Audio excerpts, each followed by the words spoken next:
Hello guys, welcome to our channel. This is Teja. ప్రస్తుతం మనతో పాటు సీనియర్ జర్నలిస్ట్ దాము బాలాజీ గారు. నమస్తే సార్. నమస్తే. So Raja Singh BJP MLA, so అతను ఈసారి అత్యధిక మెజారిటీ ఓట్లతో గెలవడం జరిగింది. అండ్ కాంగ్రెస్ ప్రభుత్వం త్వరలోనే కూలిపోబోతుందని చెప్పేసి ఒక సంచలన వ్యాఖ్యలు అయితే రీసెంట్గా అతను చేయడం జరిగింది. సో నిజంగా అవకాశం ఉందా? కాంగ్రెస్ ప్రభుత్వం కూలిపోయే అవకాశాలు ఉన్నాయా? సో దానిపైన తన మీద కంప్లైంట్ కూడా ఇవ్వడం జరిగింది కొంతమంది కాంగ్రెస్ నేతలు. మీరేం చెప్తారు? యాక్చువల్గా ఇది ముందు బీఆర్ఎస్లో స్టార్ట్ చేశారు. కడియం శ్రీహరి ఫస్ట్ స్టార్ట్ చేశాడు. కాంగ్రెస్ ప్రభుత్వం ఎంతో కాలం ఉండదు, కూలిపోతుంది అనేది కడియం శ్రీహరి, తర్వాత ఎర్రబల్లి దయాకర్ రావు, ఇలాగా ఇంకా ఫస్ట్ బీఆర్ఎస్ వాళ్ళు స్టార్ట్ చేశారు. అయితే ఇప్పుడు విచిత్రంగా రాజా సింగ్, నిజానికి అతను బీఆర్ఎస్కి సంబంధం లేదు. రాజా సింగ్ బీజేపీ పార్టీ, అతని ఎట్లాగో ఒకవేళ కూలిపోయినా అతను ఏమీ గవర్నమెంట్ ఫామ్ చేసే పరిస్థితి లేదు. ఎందుకంటే 8 మంది ఉన్నారు వాళ్ళ దాంట్లో. అతనికి ఏ రకంగానూ సంబంధం లేదు. కాంగ్రెస్ ప్రభుత్వం ఉంటుందా లేదనేది అతనికి సంబంధమే లేదు. అతను స్టేట్మెంట్ ఇచ్చాడు. అది కూడా ఎలాగ ఇచ్చాడు? కేసీఆర్ వ్యూహాత్మక మౌనంతో ఉన్నాడు, సో మౌనాత్మక వ్యూహంతో ఉన్నాడు. సో కేసీఆర్ ప్లాన్ చేస్తున్నాడు ఆల్రెడీ, ఇది కూలిపోబోతుంది. కేసీఆర్ చిటికేస్తే 10 మంది కాంగ్రెస్ ఎమ్మెల్యేలు బీఆర్ఎస్లోకి జాయిన్ అవుతారు అని అతను చెప్తున్నాడు. అంటే బీఆర్ఎస్ వాళ్ళకంటే కూడా రాజా సింగ్కి ఎక్కువ తెలిసినట్టుగా మాట్లాడాడు. అంటే దీన్ని బట్టి బీఆర్ఎస్ బీజేపీ ఒకటే అని కాంగ్రెస్ ఎప్పటి నుంచో అంటుంది కదా, దీన్ని ఆయన ప్రూవ్ చేస్తున్నాడేమో అన్నట్టుగా ఆయన మాట్లాడారు.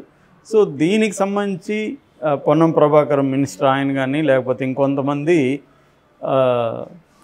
కంప్లైంట్ ఇచ్చారు డీజీపీకి కంప్లైంట్ ఇచ్చి ఇట్లా వీళ్ళ మీద చర్యలు తీసుకోండి అని ఎవరెవరు మాట్లాడారో ఇదంతా కూడా పేపర్ కటింగ్స్ అవన్నీ కూడా సబ్మిట్ చేశారు డీజీపీకి.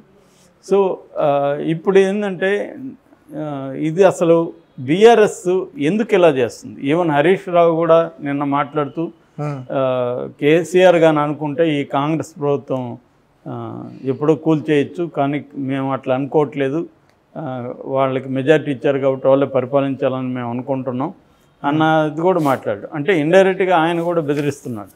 అంటే ఎందుకు ఇది జరుగుతుందంటే వీళ్ళకి అబ్సల్యూట్ మెజారిటీ లేదు కాంగ్రెస్కి 64 వచ్చాయి. 60 మ్యాజిక్ ఫిగర్ అయితే 4 ఉన్నారు. సిపిఐని కలుపుకుంటే ఇంకొకరు ఉన్నారు అంతే.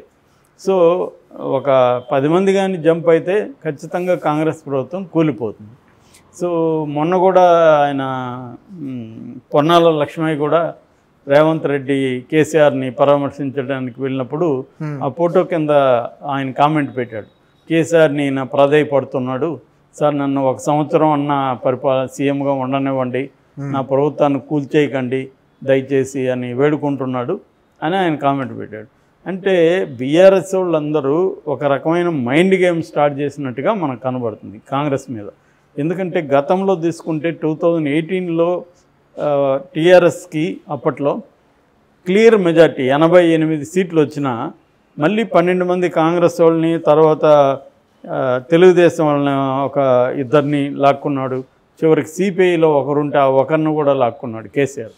అంటే ఆయనకు ఒక అభద్రత ఉంది, ప్రతిపక్షాలు స్ట్రాంగ్గా ఉండకూడదు అని. అక్కడ కూడా మనం చంద్రబాబుది కూడా అదే చూసాం. చంద్రబాబు కూడా 23 మందిని అక్కడ వైసీపీ వాళ్ళని తీసుకున్నారు.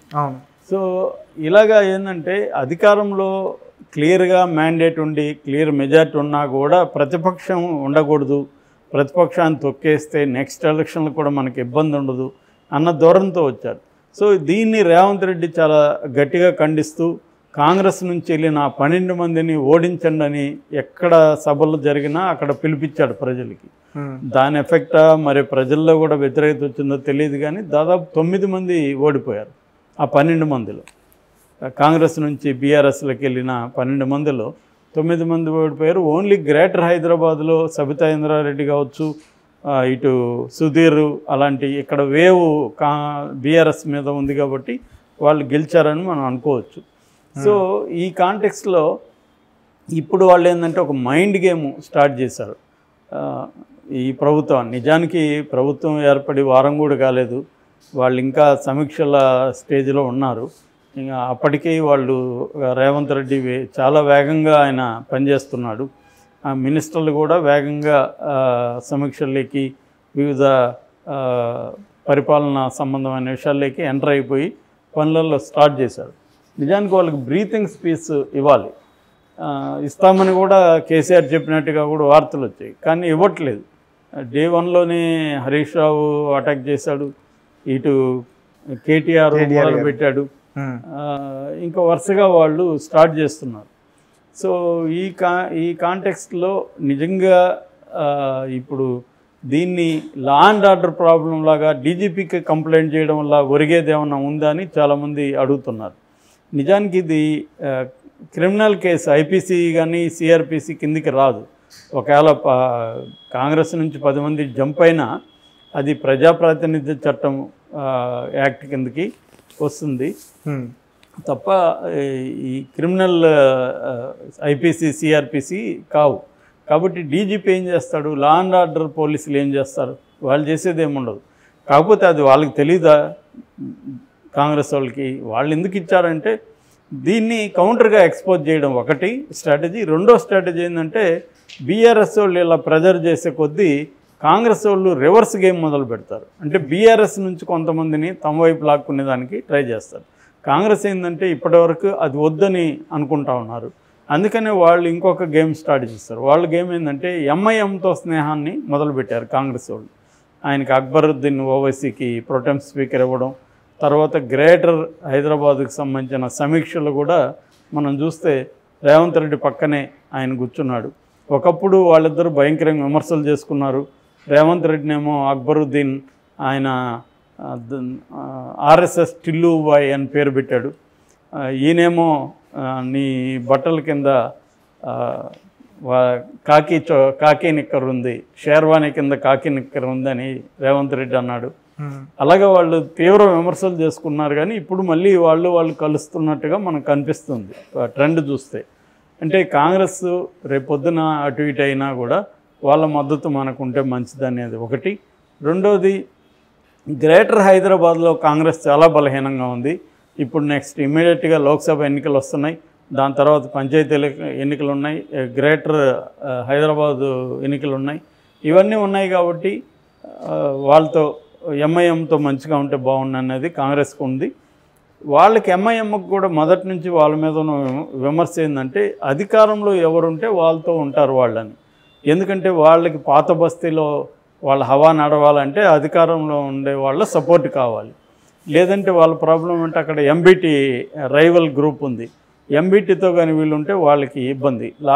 మొన్న జరిగిన ఎన్నికల్లో కూడా వాళ్ళకి మెజార్టీలు తగ్గాయని చెప్తున్నారు.